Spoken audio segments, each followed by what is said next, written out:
नमस्कार दोस्तों, मैं सुनील कुमार आरपी कोचिंग में आपका स्वागत करता हूं। इस दैनिक करंट अफेयर क्लास में हम द हिंदू और पीआईबी के महत्वपूर्ण समाचारों का परीक्षा उपयोगी विश्लेषण करेंगे। यदि आप किसी भी प्रतियोगी परीक्षा की तैयारी कर रहे हैं तो यह क्लास आपके लिए बेहद महत्वपूर्ण है। तो आइए शुरू करते हैं आज के करंट अफेयर। आज की पहली खबर है सिंचन 2026। 15 जुलाई 2026 को जैव प्रौद्योगिकी अनुसंधान एवं नवाचार परिषद के अंतर्गत ट्रांसलेशनल हेल्थ साइंस एवं टेक्नोलॉजी इंस्टीट्यूट फरीदाबाद ने तीसरे वार्षिक उद्योग सम्मेलन सिंचन 2026 का आयोजन किया। उद्देश्य वैज्ञानिक अनुसंधान को प्रयोगशाला से रोगियों तक पहुंचाने तथा उद्योग शोध संस्थानों के बीच सहयोग को बढ़ावा देना। सम्मेलन में स्वास्थ्य क्षेत्र, जैव प्रौद्योगिकी, स्टार्टअप, वेंचर कैपिटल, उद्योग और नीति निर्माताओं को एक मंच पर यहाँ लाया गया। इसका लक्ष्य वैज्ञानिक खोजों का व्यावसायीकरण, नवाचार को बढ़ावा देना तथा अनुसंधान और उद्योग के बीच की खाई को कम करना था। ट्रांसलेट हेल्थ साइंस एवं टेक्नोलॉजी इंस्टीट्यूट ने अपने accelerator platform for product engineering and excellence पहल मेडिकल रिसर्च सेंटर यानी एमआरसी, प्रारंभिक नैदानिक परीक्षण इकाई यानी कि CAR-T, सेल रिसर्च यूनिट तथा भारत की पहली कंट्रोल ह्यूमन इन्फेक्शन स्टडी यानी कि CHIS सुविधा पर प्रकाश डाला। BIRAC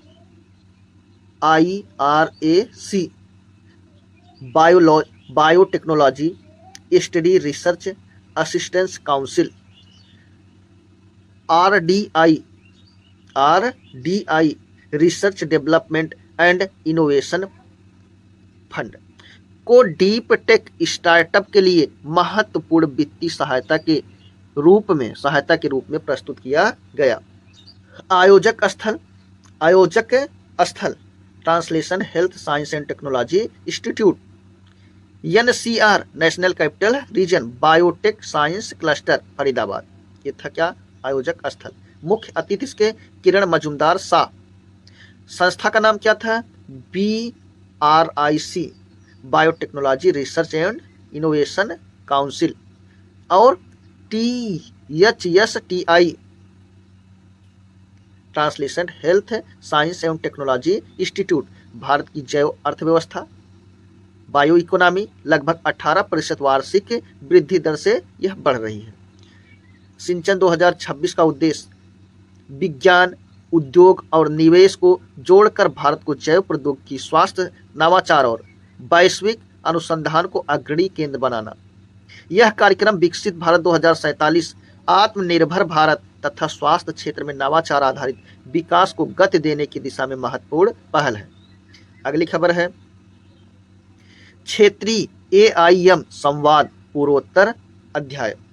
15 जुलाई 2026 को नीति आयोग के अटल इनोवेशन मिशन यानी कि AIM ने गुवाहाटी असम में क्षेत्रीय AIM संवाद पूर्वोत्तर अध्याय 2026 का आयोजन किया। इसका उद्देश्य पूर्वोत्तर के 8 राज्य कौन कौन से हैं? सिक्किम, अरुणाचल प्रदेश, नागालैंड, मणिपुर, त्रिपुरा, मिजोरम, असम, मेघालय, ये 8 राज्यों में नवाचार, स्टार्टअप, उद्यमिता आधारित विकास को बढ़ावा देना तथा विकसित भारत 2047 के लक्ष्य को पूरा करना। पूर्वोत्तर राज्य के लिए एक सहयोगात्मक नवाचार कार्य योजना तैयार की गई। स्टार्टअप इकोसिस्टम को सशक्त बनाना, इनक्यूबेटरों, उद्योग, शिक्षाविदों और राज्य सरकारों के बीच समन्वय बढ़ाना तथा क्षेत्रीय नवाचार को राष्ट्रीय विकास से जोड़ना। बांस आधारित उद्योग, जैव विविधता, पारंपरिक हस्तशिल्प, सतत पर्यटन,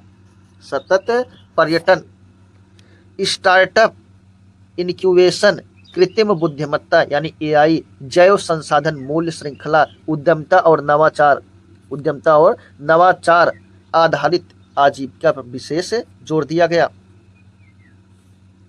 सम्मेलन में अटल इनोवेशन सेंटर यानी कि AIC, अटल सामुदायिक नवाचार केंद्र यानी कि ACIC, DST, किसकी बात हो रही है, DST department of science and technology, DBT department of biotechnology तथा सभी 8 पूर्वोत्तर राज्यों की भागीदारी रही। स्टार्टअप के लिए वित्तीय, बाजार संपर्क, कारपोरेट साझेदारी और मजबूत इनोवेशन इकोसिस्टम विकसित करने पर विशेष यहाँ पर चर्चा हुई। पूर्वोत्तर क्षेत्र को अष्टलक्ष्मी और भारत के दक्षिण पूर्व एशिया के प्रवेश द्वार के रूप में विकसित करते हुए नवाचार, उद्यमिता और प्रौद्योगिकी आधारित विकास के माध्यम से विकसित भारत 2047 के लक्ष्य में इसकी निर्णायक भूमिका सुनिश्चित करना तथा सम्मेलन का प्रमुख संदेश रहा। आज की अगली खबर है, भारत टेक्स 2026 में खादी इंडिया पवेलियन। 15 जुलाई 2026 को खादी एवं ग्रामोद्योग आयोग के अध्यक्ष कौन, मनोज गोयल ने नई दिल्ली के कहां पर, भारत मंडपम में आयोजित Bharat Tex 2026 Khadi India pavilion, किसकी बात हुई है, खादी इंडिया पवेलियन, इसका क्या किए, उद्घाटन, कौन, मनोज गोयल। इसका उद्देश्य खादी को आधुनिक डिजाइन, नवाचार और वैश्विक बाजार से जोड़ना है। खादी एवं ग्रामोद्योग उत्पादों को लोकल से क्या बनाना है, वैश्विक बनाना है, ग्लोबल बनाना। ग्रामीण कारीगरों को मजबूत करना, सशक्त बनाना, आत्मनिर्भर भारत को बढ़ावा देना तथा खादी को वैश्विक फैशन और लाइफस्टाइल उत्पाद के रूप में स्थापित करना। पवेलियन में आधुनिक परिधान, होम डेकोर, होम लिनेन, नवाचार आधारित खादी उत्पाद, पारंपरिक उपकरण तथा नए भारत की नई खादी, ये क्या है, थीम है, इसी थीम पर यह आधारित है, नए भारत की नई खादी थीम पर आधारित विशेष संग्रह प्रदर्शित किए गए। पश्चिम बंगाल की मूल जामदानी खादी को विशेष आकर्षण मिला।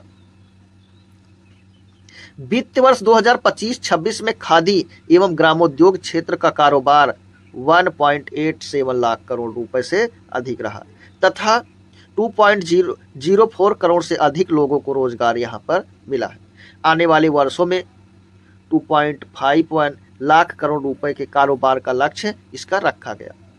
खादी अब केवल एक वस्त्र नहीं बल्कि आत्मनिर्भर भारत, सतत विकास, सस्टेनेबल डेवलपमेंट, ग्रामीण आजीविका, भारतीय सांस्कृतिक विरासत और वैश्विक प्रतिस्पर्धा का सशक्त प्रतीक बन चुकी है। किसकी बात हो रही है, खादी की।